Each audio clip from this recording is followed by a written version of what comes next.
Soomaalida Itoobiya Mudane Cabdi Maxamuud Cumar oo ka hadlayay kulan balaaran oo ay ka soo qayb galeen afayeenka golaha xildhibaanada dowladda deegaanka Soomaalida Itoobiya ahna gudoomiyaha xisbiga dimuqraadiga shacabka Soomaalida Itoobiya Mudane Maxamed Rashiid Isaaq madaxweyne ku-xigeenka ahna wasiirka xafiiska waxbarashada ee dowladda deegaanka Soomaalida Itoobiya Mudane Mawlid Hayar Xasan hogaaminta sare ee madaxafiisyada maareeyaasha ku-xigeenada iyo sidoo kale guddiga maareynta xafiisyada heer deegaan ayaa kulankani waxa lagu qabtay howlka shirarka ee Sayid Maxamed Cabdulla Xasan waxaana looga hadlayay dardargelinta shaqada iyo adeeg bixinta xafiisyada ayaa waxa uu madaxweynuhu halkaasi ka sheegay in xilkii iyo waajibaadkii ay hogaamintu u hayeen shacabka ka soo bixinteeda lagu cabiri karo laan kasta oo dawli ah ay bulshada xidhiidhka ay ka leedahay oo u fidiso adeeg hufan oo ay ku dheehan yihiin degdegsiyo waqti kooban iyo sidoo kale qarash yar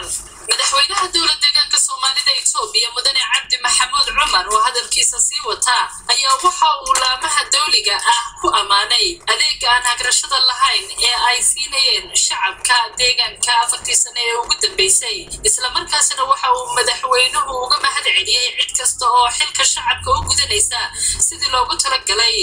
waxaanu sidoo kale madaxweyne Cabdi Maxamuud Cumar uu ku booriyay mas'uuliyiintii shirkani ka soo qayb galay inay sii laabaan dardargelinta hawlaha shaqo ay gacanta ku hayaan maadaama lagu jiro buuri madaxweynuhu sanadkii u dambeeyay ee qorshaha kobaca dhaqaalaha iyo isbedelka mashruuca GTP-ga sida daraaddeedna buuri madaxweynuhu mas'uul kasta looga baahan yahay in inta uu gacanta ku hayo mashaariicdeeda ay ku soo gabagabeeyaan labada rubuuc ee ugu horeeya sanadkan